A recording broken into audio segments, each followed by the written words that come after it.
Hello, fourth graders. We are resuming with our read aloud of rules. Yesterday, Mrs. Myers read the first chapter, and it was Catherine trying to teach her brother David, who is autistic, to follow the rules. If you know anybody who is autistic, it's a little difficult. And so today, the rule or the guideline for him is don't run down the clinic hallway.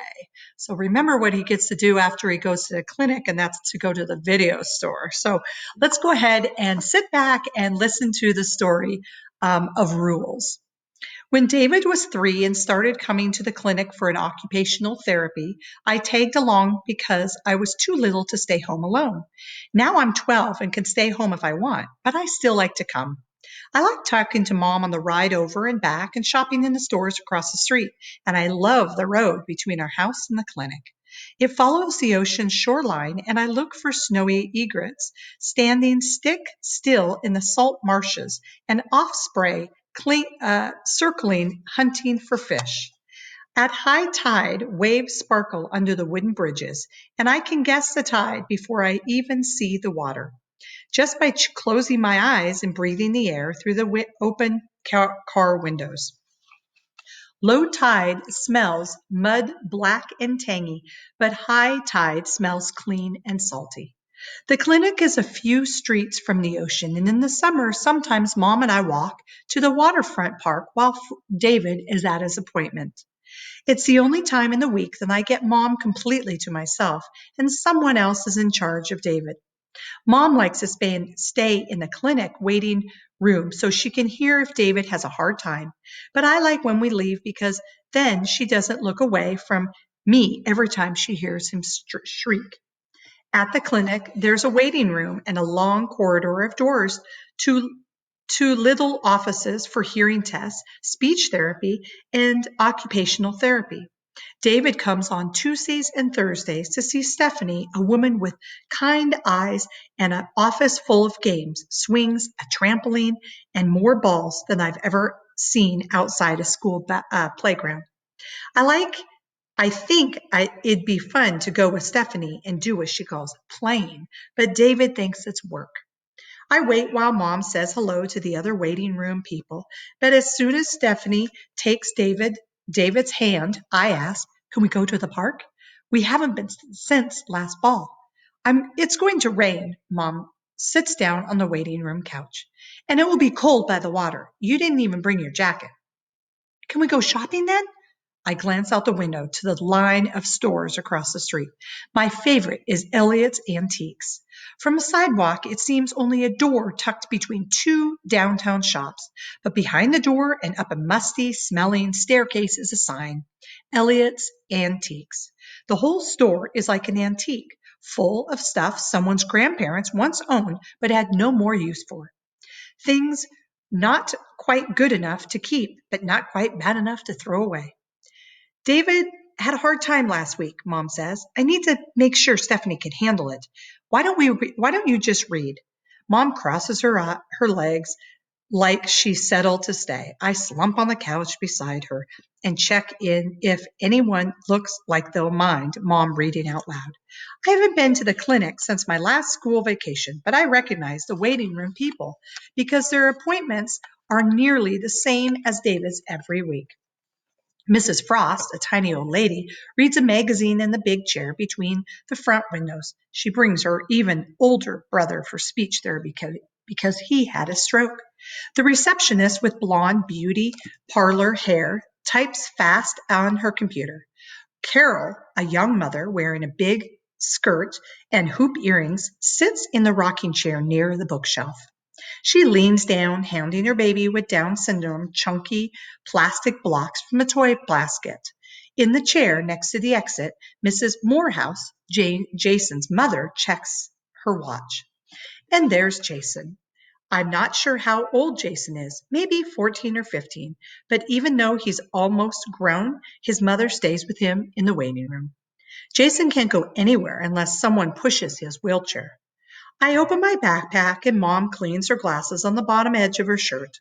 When I was 7, Mom began reading the Harry Potter series to me.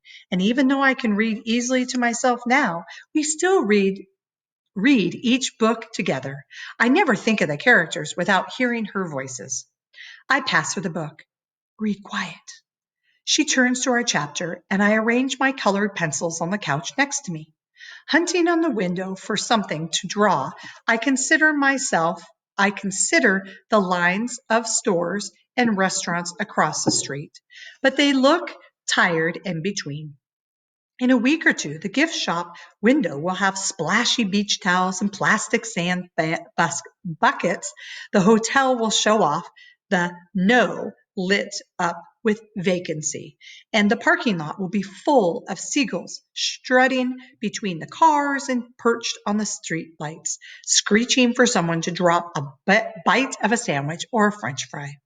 I wish time would hurry and there'd be sailboats tying up at the landing and tour buses passing through.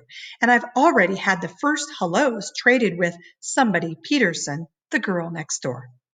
I figure I have 15 that say hi, trading could be over, especially if I just happen to be outside at 5 o'clock when it happens. I sink back into the vinyl couch cushions, my sketchbook propped against my knees, listening to my mom's voice changing character to character. There's not much new to draw in the waiting room. The same yellowed awards cluster the walls, the same books spill off of the bookshelf, and the same old toys are heaped in the toy basket. And there are only two people I haven't already drawn, Jason and his mother. I worry that glancing will turn into staring too easy with Jason, and I hate when people stare at David. But Jason's mother fidgets, crossing her legs, picking up magazines, putting them down, smoothing her short, flipped up brown hair, so she'd be harder to draw. Mom said Jason started coming to the clinic after Christmas, but the first time I saw him was February vacation. That day, I didn't know where to look, so I looked at his feet on his wheelchair footrests. Maybe by drawing Jason, I could look at him easier. Looking closer can make something beautiful. Sometimes I can change how I feel about something by drawing it. Drawing makes me find the curves, the shadows, the ins, the outs, and the beautiful parts. I solved my hating snakes by drawing their scales tiny and silvery, overlapping and overlapping until all I saw was how perfect they were. Can't say I'd want a snake crawling across me, but I don't have to run screaming to Dad every time I see a garden snake now. Should I go on? Mom asked. I could stop there. No, keep reading.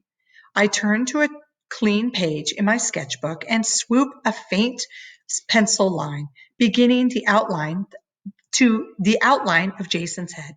Over the top, down his temple and cheek, around the bumps of a jaw and chin, and back to where my line began. I don't know what's wrong with Jason, and it doesn't seem polite to ask. Whatever it is, though, it's something big. There's a tray on Jason's wheelchair, and on the tray is a communication book. At first, Jason's book seems like a big blue photograph album, but but inside it's full of word cards, not photographs.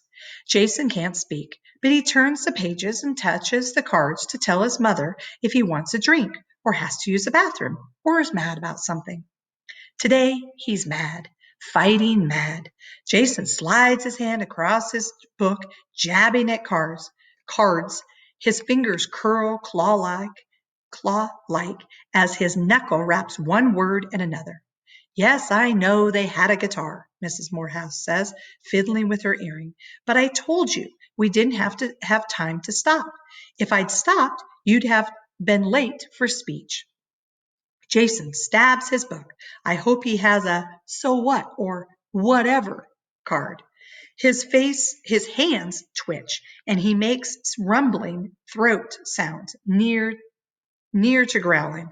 Mom shuts our book. Jason's jaw is a little crooked, not as perfect as I drew. But if I drew how it really is, it might not look like I made a mistake. Reddish-brown waves of hair swoop over Jason's brow. A few wayward strands dangle near his eyes. Hair's my favorite thing to draw, but I only rough it in. Otherwise, I may not have time to finish it before Jason's speech therapist comes to get him. What? Jason's mother asks. I'll draw his eyes downcast, looking at his book. That way he'll be mostly lids, and it won't matter that I don't know what color they are. Girls don't. What girl? Everything falls quiet. I glance up. Mrs. Morehouse is staring at me. Are you drawing my son? My pencil freezes mid-stroke. Just because he can't talk, she says. I don't assume he doesn't have a mind. Everyone looks at me. My fingers move over my sketchbook, finding the corner. I'm sorry, I whisper, turning the page. It takes my strength, every ounce, not to cry. A drink? I hear Mrs. Morehouse say. All right, wait here. Mom reaches over, but I scoot down the couch, out of reach. I pick up a lime-colored pencil and swish a tiny blade of grass on my page. One eyelash curve of green, cutting all that white. Footsteps pass me, but I don't look up. I tick line after line, making grass. Oops, Mrs. Morehouse says. It's only a little spill. I risk a peek. If that were David, he'd be wild to get those clothes off, but Jason sits there, a dark water spot spread on the front of his navy red socks shirt. Maybe he doesn't mind, or maybe he knows there isn't another shirt, or maybe he's used to being wet. David wouldn't care about any of those things. That shirt'd be off faster than you can blink. And the pants too. If any had spilled there, and I didn't remind him of the pants rule quick enough. Keep your pants on, unless Mom or Dad or the doctor tells you to take them off. Mom opens our book again. Let's see, where were we? Harry about to use his cloak. That's right. As she reads, I think how useful a cloak that made me invisible would be right now.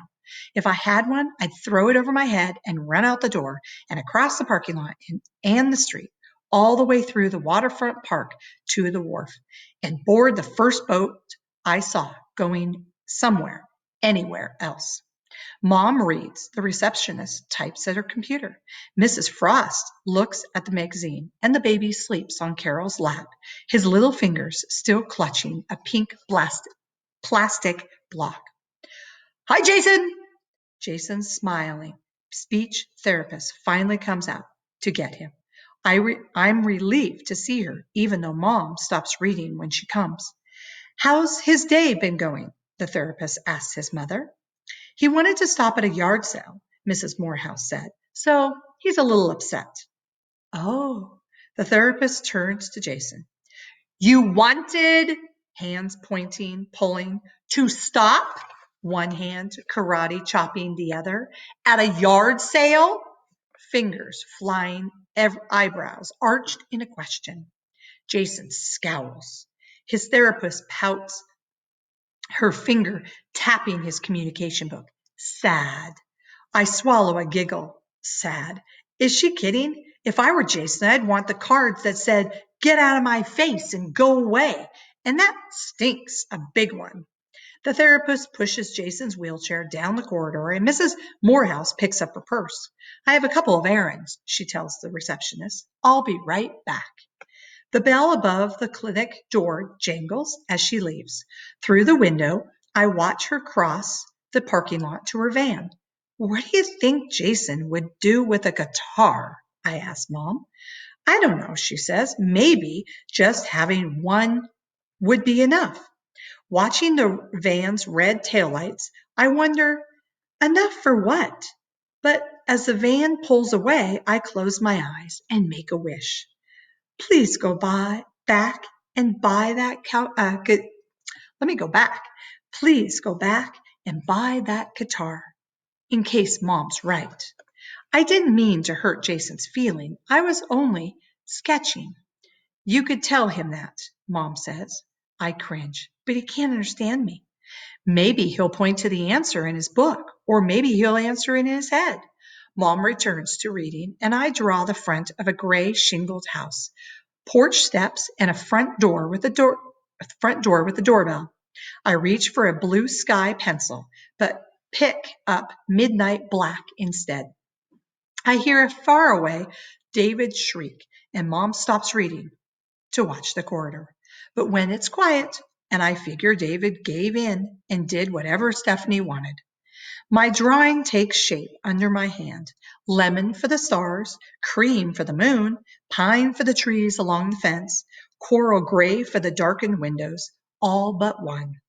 When the clinic bell jangles again, I pick up long enough to see Jason's mother inside holding a guitar. Here we are. The speech therapist pushes Jason's wheelchair up beside me. I saw you drive in, she says to his mother. He was so upset we stopped early. Mom slides her elbow over in a here's your chance, Catherine. Nudge. Hi, Jason, she says. How are you today? His head stays bowed, his chin almost touching his chest. Mom's question hangs in the air. Maybe Jason is answering his head. Maybe he's thinking, think sane. I'm fine, thank you. Or maybe, well, I'd been better. Or maybe he's screaming, I'm in this wheelchair, you idiot! How do you suppose I am? Whatever he's thinking, his silence stings me. I lay my sketchbook on my lap. Sorry about the guitar, I tell the reddish-brown waves of hair on Jason's head. I like music too. His head snaps up and Jason stares hard, right into my eyes. His eyes are stunning ice blue. Mrs. Morehouse spins his chair toward the door, and Mom stands up to help. It's okay. Mrs. Morehouse holds the door open with her foot. I can get it. I pick up my palest yellow pencil and add a dot to my drawing, gleaming in a window. From the dot, I sweep down a shivering beam cutting the darkness. I imagine myself sitting on my bed, hugging my knees, counting Morse code dashes and dots.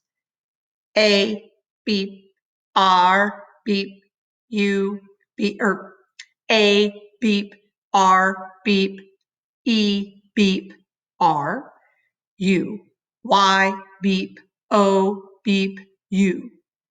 There. T, beep, H, beep, E, beep, R, beep, E, beep, question mark. So remember, we did Morse code before, so that's what the Morse code is.